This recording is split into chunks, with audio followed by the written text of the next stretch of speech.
72 ঘন্টা ট্রাক ধর্মঘটে সামিল হলেন বেলিয়াঘাটা কাঁচকল ট্রাক অপারেটর অ্যাসোসিয়েশনের সদস্যরা।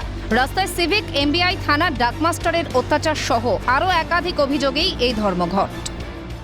কিছু কিছু যেরকম ডাক পার্টি আছে, সিভিক পুলিশ আছে, এমবিআই আছে, এমবিআইয়ের অত্যাচার, তারপর কি আমাদের মার্কেটিং আছে 236 টাকা, এগুলো বেআইনিভাবে লিখছে, যার ফলে আমাদের মানে 11, 12, 13 সেপ্টেম্বর 3 দিনের জন্য চাকা জাম করেছি আমরা ট্রাক ধর্মঘট। আপনার মূলত কটা দাবি আপনাদের? 7টা দাবি। কি কি দাবি?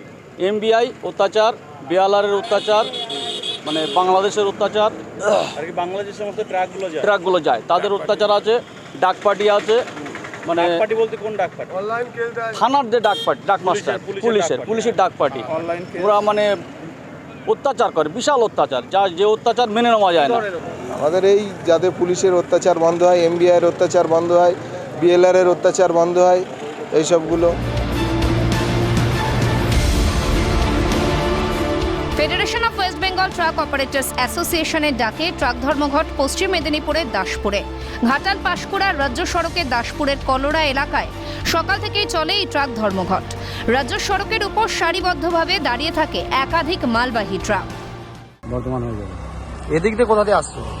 উড়িষ্যা থেকে আসছে। উড়িষ্যা থেকে মালদা যাবেন। কি আছে গাড়িতে? এয়ারবাসটা। এয়ারবেস্টার আছে। এই যে দাবি, যেগুলো আপনাদের যে দাবিগুলো বলছে, এগুলো জানেন কি দাবি? দাবিগুলো জানি, দাবিগুলো তো মানা দরকার। আপনি কি সমর্থন করছেন?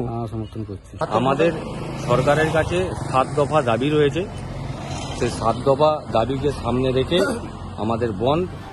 উত্তর 24 পরগনা থেকে পঙ্কজ বিশ্বাস ও পশ্চিম মেদিনীপুর থেকে অভিষেক চক্রবর্তীর রিপোর্ট, ক্যালকাটা নিউজ।